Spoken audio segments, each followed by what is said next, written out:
Hey, what's going on? Hey, we're back with more stuff. Let's take a look at.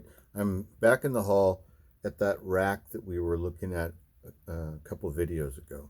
And let's look at some of the other stuff that I didn't look at yet. All right? Maybe it will interest you. Welcome. So let's start right here with this stuff right here. This is a copy of Video Watchdog, the Perfectionists Something Fantastic video. Neil Gaiman Stardust, Diary of the Dead. This may interest some of you. This is a nice publication, if I recall. And I do recall. It's from 2009. And this may interest people that view my videos, like Todd E. Walnuts or Kevin Johnson from Gotham City Comics or Ratu Orloff. This is the sort of thing that those individuals might have. What's next? This is a zine that I purchased from the person who created this at a zine fest in Golden Gate Park. It's called Murder Can Be Fun, number 17. It was $2. It's a great cover. He's got a racing form in his pocket. Look at that scar on his face. The clubhouse. Look at his knuckles. This is great. Sperry. Want to play, Buster? It says Naughty Children. So this is going to be all different sorts of murder stories that this guy has annotated and look, and turned into, and he made a series of this. I've got a couple other ones somewhere. I have Disneyland stories, some great, a whole one of these that's just about people that died at Disneyland that they covered up and things like that. Anyway, let's look at this. Naughty Children, 1640 to 1960. Being a compendium of the finest vintage tales of beastly brats, middle school murderers, sandbox sex fiends, and jiving juvenile delinquents from colonial times through 1960. No matter how creatively brutal and savage the little hoodlums of today may get, they can at best only hope to match the antics of the young scamps of yesteryear. In the world of Naughty Children, nothing is ever new under the sun. There's an introduction. Had to start sometime. Those are my strawberries. When spanking wasn't enough, don't go near the water. Choo choo crash bang. The naughtiest boy, liar liar, pants on fire. Kids say the stupidest things. Pretty neat stuff, honestly. Kind of cool. This is another zine. This is a really nicely put together zine that I also purchased from the creator of it in Golden Gate Park one day. It's called Apezilla 3. Look at how cool this is. Max capacity. I don't know what that was that just fell down. The card just fell out of here. Maybe the card to this person who created the scene. Let's take a look at this. It's pretty cool. Jeez, we should come over here. Hold on. Bear with me. It's pretty neat. It's all, if I remember right, it's all digitized art like this.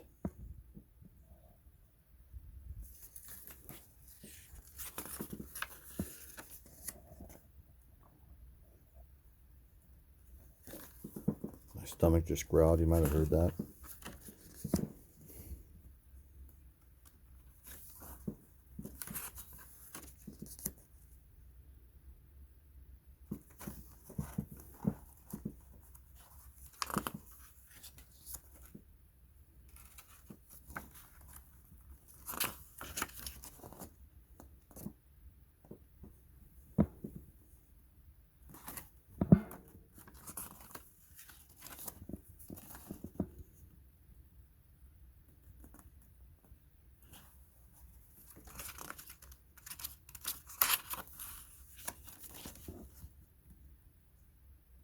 I would guess this is from about 2012, just off the top of my head. I don't remember if I purchased anything else from this guy. And this was very inexpensive, like $4 or $5 or something. Might have gotten a t-shirt from this guy. I really can't remember. I used to buy a lot of stuff from total strangers in the park that were talented, who had their stuff out for sale.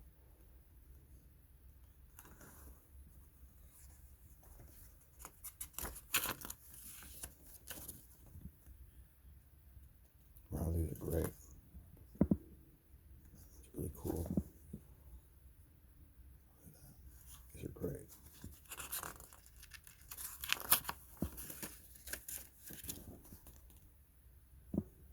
Oh, wow.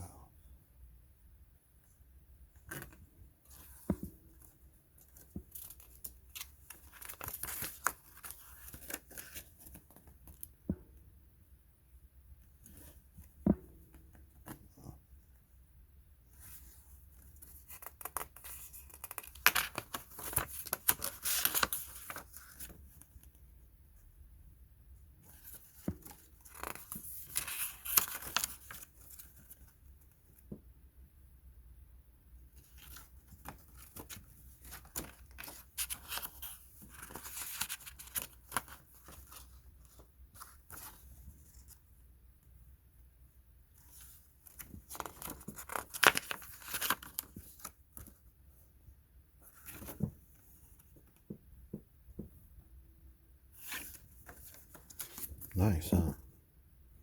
Apezilla 3. I haven't seen Apezilla 1 or 2.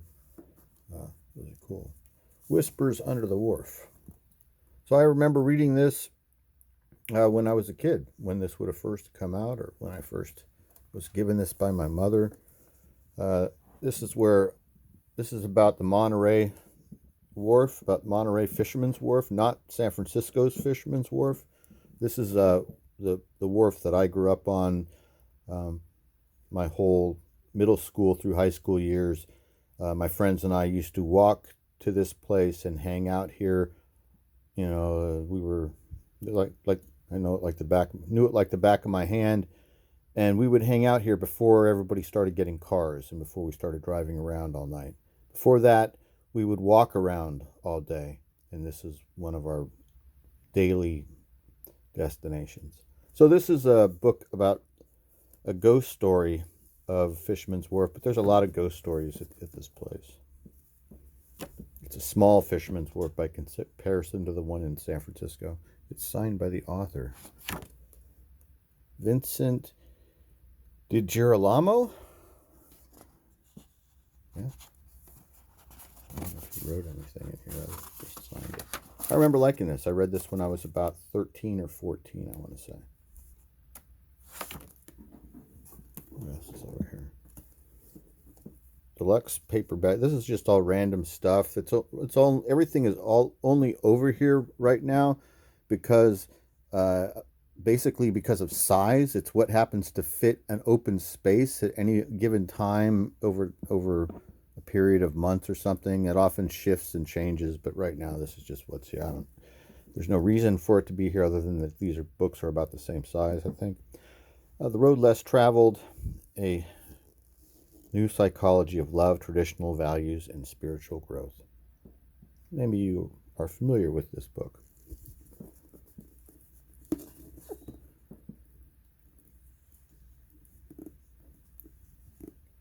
With profound psychological and spiritual insight, Dr. Peck, a practicing psychiatrist, suggests ways in which confronting and resolving our problems and suffering through the changes can enable us to reach a higher level of self-understanding. The result is a book that can show us how to embrace reality and achieve serenity and fullness in our lives. Okay, let's move on to some magazines over here. Or let's look at these. I saved these from years ago, and definitely they're out here now because my friend Snake, who is a big-time Warriors fan, I thought he might enjoy seeing these old $2 off Kodak Premium free cards that you would get at, I believe I got these at Kmart just at the checkout in the film developing department or something. They were giving them away.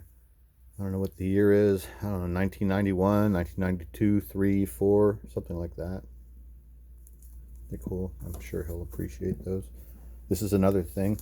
Hey, Snake, if you're watching this video, you're getting a sneak peek at some gifts that I'm going to give you that I set aside. This is the USA Basketball You Call to Play Mark and C. Has these Team USA cards inside of it, and then it has this pen that it comes with, and you're supposed to, I don't know, use it to show the answers to the questions, to the trivia. You can test your USA basketball knowledge. The marker is water-based and non-toxic. Okay, let's look at some magazines that might interest you, perhaps. These are a mixture of magazines that are just here because they haven't been filed where they actually belong, so we'll just see what's happening here. Here's a nice copy of Famous Monsters number 101.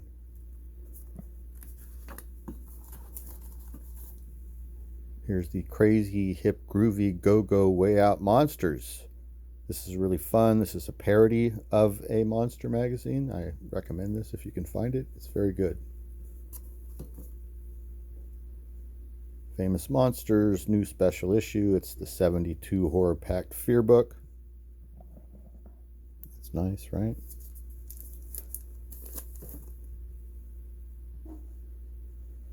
Star Wars is starting to appear. It's number 140, but it has a really good Frankenstein cover.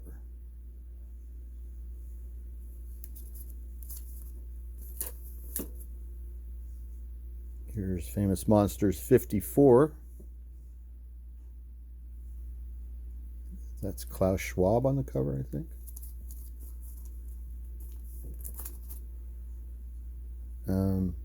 Famous Monsters number 50 with Gorgo. Love this movie. And the comic's great too. Here's some Spirit. This is right around the time when I first discovered Spirit, which would have been right around 1983 or so, 1982. Now, I had seen Spirit on the rack before when I was buying Creepy and Eerie and Vampirella, but I always passed over it because it looked like it was like too grown up for me, and I didn't quite get it at the time. But then in high school, I worked in a comic book shop, and during that time when I was working in a comic book shop, we were selling these right here. And so I gave it a chance and started reading these at the shop that I worked at in about 1983. I don't know if all of these are from that period, but this is the period that this might be the first one I ever read or something. This is the period that I started reading them and got into it. And then started reading the old Warren ones. Deadly Hands of Kung Fu, The Final Duel. This is Deadly Hands number 18. Great magazine.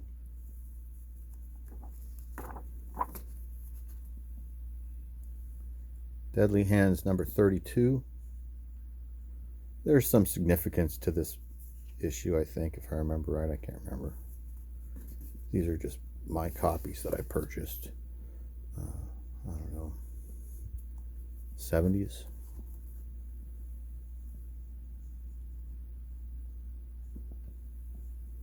Late 70s, I want to say. That's when I got these. Bought these in Monterey at the comic collector shop. These were $1 a piece in about 1978, maybe 50 cents a piece in some cases. 79, right around then. So I was in 8th grade when I started buying all these, and I just bought them for $1.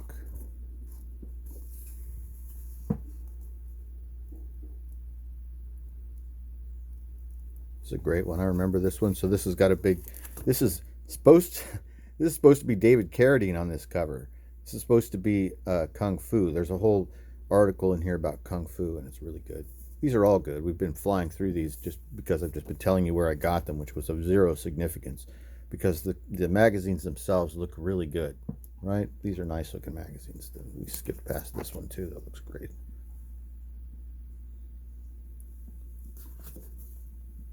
This other one's kind of this boring cover, but I forget what's the value, the reason why it's supposed to be a key or something. I forget. these great.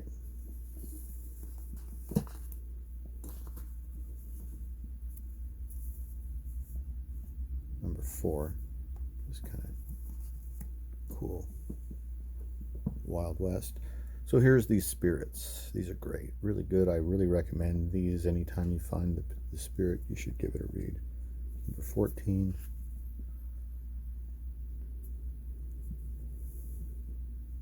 Number 10.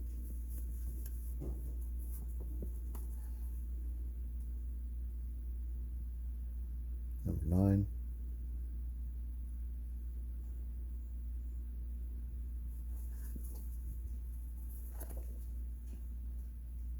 Number 3.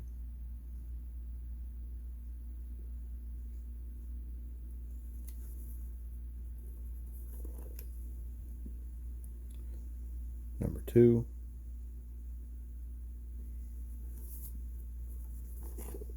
Number 1. What can I say about this? This is beautifully drawn and or inked. It's beautifully drawn, but then also beautifully inked with a brush by Will Eisner. And the stories have great humor and depth and excitement and fun. It's fun stuff. Will this all fit here? Oh boy, these are some of the early. This is one of the earliest issues of the Rampaging Hulk that I bought, also at that same comic shop on Alvarado Street in Monterey. And I saw this cover and I was like, oh my gosh, what is this? I was just blown away by it. Look at that. It's just so great. So I had to buy it. And then I bought a lot of these issues right around this time. Howard the Duck number 8. This is the Howard the Duck magazine. Really fun stuff. What is it? Issue number 2. Howard, sorry about this shadow. I'm just realizing I'm filming this whole thing with this crappy shadow over half of the book. Well, deal with it. Number 2. This is fun stuff. I recommend Howard the Duck.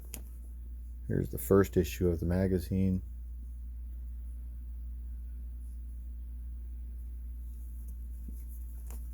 Here's another one of the Rampaging Hulks that I bought at the same time as that last one that we looked at, that just blew my mind when I saw this cover. This is one of my all-time favorite covers in all of comics or something. I just really like this cover a lot. I think it just looks so cool.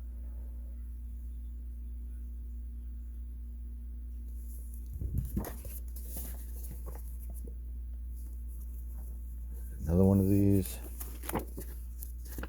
Still cool, just not so great as those other two. But this was a great storyline. You need to read all these. It's just really cool. I don't know what you would call it. Like telling a story that happened that they didn't tell us before happened. It was really cool. It's a story out of continuity, I guess. Here's Rip-Off Comics number 19. Rock and Roll. It's the Rock and Roll issue.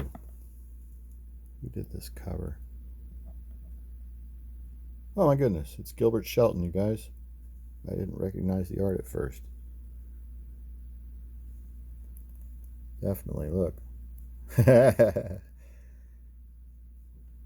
Rock and Roll. It's Rip-Off number 19. Has some sort of depressed Jimi Hendrix on the back. Looks good. Interesting. Perhaps we'll look at it in the future. Rampaging Hulk, number 8. Another great one. Same storyline. Will Eisner Quarterly, number 1. Deadly Hands, number 33. Grateful Dead Comics. Some special issue with a cool cover. I'm moving quickly because we're running out of time and we're getting close to 20 minutes, which is like my cutoff point. It's a nice magazine right here with a great cover. Look at this back cover. Isn't that cool? Here's the Nom. Great magazine. You should read all those. The Nom. This is something I got for $1. And that's it. That's the end of it. This is a magazine turned backwards that means nothing. All right. thanks for watching. I hope you enjoyed looking at all this stuff, and I hope that you liked it, and I'll talk to you guys next time. Thanks for watching.